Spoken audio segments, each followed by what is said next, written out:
Hello everyone and welcome back to the channel, and today I don't want to lose too much time.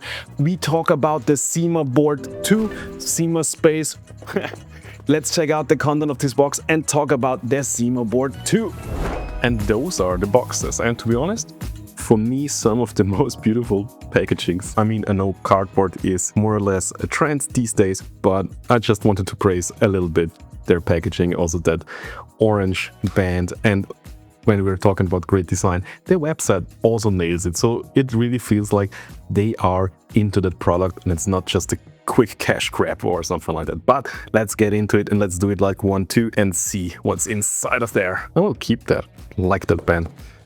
And here we have a little welcome message. Dear friend, I'm Laureen. It's a nice little fluff text, good paper, everything screams premium here in this package. Also here, nicely packed and straight to the point. So we got the ZimaBoard here. And out of there. That's a sleek, cool block of tech. It's heavy, feels good, feels great, assembled, feels great, produced, everything fits, nothing moves here. It's really one massive cool block, and I think it's all aluminium if I'm not wrong. Can see here also proud, designed by Ice Whale, assembled in China. That's some Apple kind of stuff going on here. But also praise the packaging, because as you can see here, I call it slots. They thought about that whole design. You can just cut it here, as you see here is a scissor, so cut it off the rest of that thing, and then you can just position the ZimaBoard here and put some 2.5-inch SSDs here. I mean, of course, home servers are most of the time something that fly around in your shelf, but I like my things organized, and it's great to see that they have a bare bone possibility to organize the little computer and 2 additional SSDs here. And that's a really great design in my opinion. I mean, of course, they offer different racks to organize that machine with some hard drives and so on and so on. But it's cool that you have right out of the box a little possibility to keep it organized in your shelf or wherever you want to put it. But missed something on the back.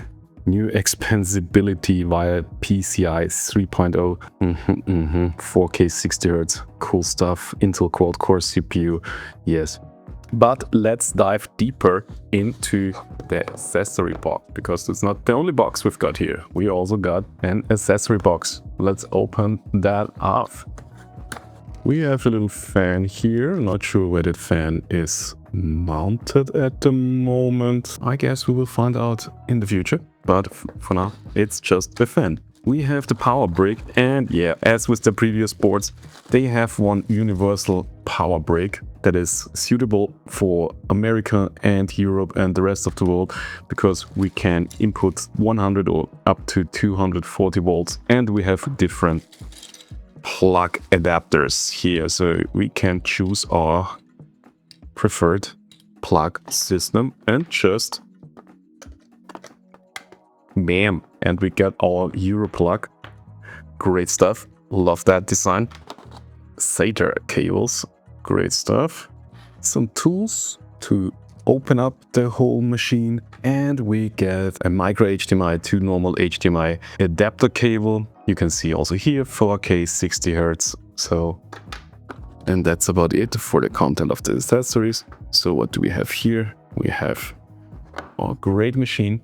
So we have dual SATA 3.0 ports, which go up to 6 gigabit per second each. And on the other side, we can see the dual 2.5 gigabit network connection. And we see also 2 USB 3 ports and the power, and of course the mini display port. So we can use our adapter to connect any display we want. And the PCI 3.0 expansion port on the ZimaBoard 2 is the real star of the show. It doesn't matter if you wanna just bring some fiber into your workshop, or you wanna attach a GPU for some AI computing and so on and so on. So I think they did a really great job to visualize that on their websites. This is some great stuff because such a high performance bus is not seen in any of these small computing machines. And with that, you can easily build your own AI framework at home and have an array of 2, 3, 4, 5 ZimaBoards in your workshop and can play around with your local AI. So that's some really cool stuff. But let's connect that thing. And the great thing is, thanks to its built-in OS, you just need some power and the Ethernet connection, and the rest will work in the browser of your existing computer. And you just connect via the network to it. Or, of course, you can connect it directly to a monitor and mouse and stuff and all, and install your Linux. Or maybe you are a real special person and install Windows on one of these. But no, just joking. If you prefer Windows on something like this, you can do it. It's an Intel quad-core CPU, so everything should work just fine on it. And so let's check out the ZimaOS, I would say. Then let's just connect it via Ethernet port, and then you can just connect through your browser to the ZimaBoard. Of course, if you want to install any Linux distribution, I don't need to tell you that you need an external display and some mouse and keyboard, because you probably know that. Beside of that, ZimaOS is really streamlined and so fast, in my opinion, that yeah, if you don't need a really special application from your Linux world or Windows world, then stick to that OS. Let me show you. And you really don't have to be afraid. It's really beginner friendly and isn't that overwhelming like you maybe have seen from Raspberry Pis or something like that. So just boot that thing up, connect to your Ethernet, and the setup process will guide you through everything. But setup process sounds so big because it feels like you just plug it in and that thing boots up and works. Even guides you through the process. So where is your starting point and what you want to use it for? I mean, of course, if you know what you're using it for, you can just skip all of that. But maybe then you miss the new peer drop stuff that sounds like it could be a great alternative to Nextcloud or something like that. I think I need to check that out in the future. It reads great on paper. But let's go deeper into ZimaOS. As you can see here, it's quite similar to the previous operating systems on those little boards. And as you're used here, you have the dashboard where you can really customize your whole landing dashboard, organize the apps on it.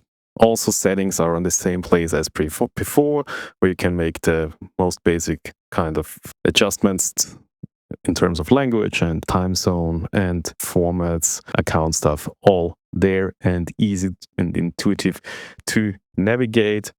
But let's check it out, what ZimaOS has to offer. Beside of the basic dashboard, you can see with some file management here, you can really just start dropping files here and have them on the ZimaOS board. It's really seamless, drag and drop, just as you would wish for stuff like that to work, and it works.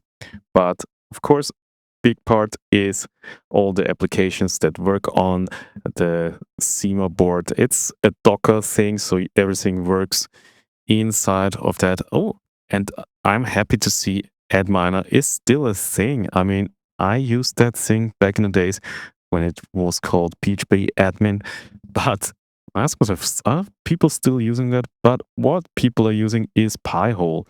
And just look at it, how fast it is installing. This is real time, so I'm not speeding stuff up. It just works like that. And we are ready. It's always the last percent, isn't it? We're 100%. Installation is completed. And boom, it's installed. And look at it, how fast it opens. Of course, the basic password, as always. Open it, and here we go, and Pi-hole is up and running, and that's it. You already installed Pi-hole on your little home server, and that it's really running. You can check back and in the system log, in the system activation log. So you can see here Pi-hole is taking some CPU time, but it's minimal. Of course, it has nothing to do right now, but let's check out something else. Let's see. We also have Nextcloud here. I'm a Nextcloud user. I have to admit, I love that whole suite, and great to see a Docker version for that. Its installation takes a little bit longer. It's a little bit beefier than Pi-hole, but nevertheless, it installs in less than a minute, and you have your Nextcloud more or less up and running in less than a minute. So this is some really great and easy to use stuff. So this is not just a home server where you really need to know all your bits and bytes. You can just grab that, connect it to your Ethernet, and you are ready to go, as you can see. And you're just a few clicks away in having your own Nextcloud running locally, and that's some great stuff. So 2 thumbs up for that ZimaOS. But I couldn't get out that small fan that was also included in the package, so I had to open up the ZimaBoard and see how that fan is connected. Honestly, I had to double check on the manual how this fan should be connected. Once you opened the back plate of the ZimaBoard,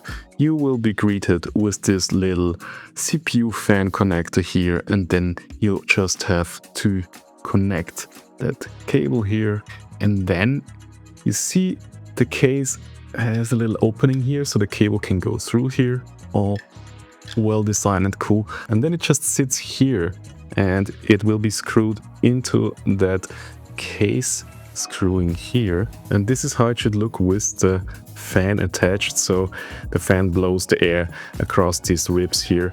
And yeah, I mean, that will probably work. To be honest, the rest of that whole experience is so well designed that this solution feels a little bit out of place for me, a little bit, but that's nitpicking. And that's about it from my side about the ZimaBoard 2, a really competent little home server in a well-designed casing and with some really nice features as the PCI Express expansion slot on the side of it. So if you plan to really crank up your homebrew server game with some AI magic that is GPU powered or some fiber network shenanigans, whatever, then this is the way to go. And if I didn't answer all your questions in this video, check out the description below. There you find all the information you need and maybe even a discount code. Not sure at the moment. Check out the description definitely. And if you have questions, drop us a comment. If you liked that video, give it a thumbs up, follow the channel and hit the bell button so we can see each other next time. And so long, I wish you a beautiful, perfectly brewed day and bye bye.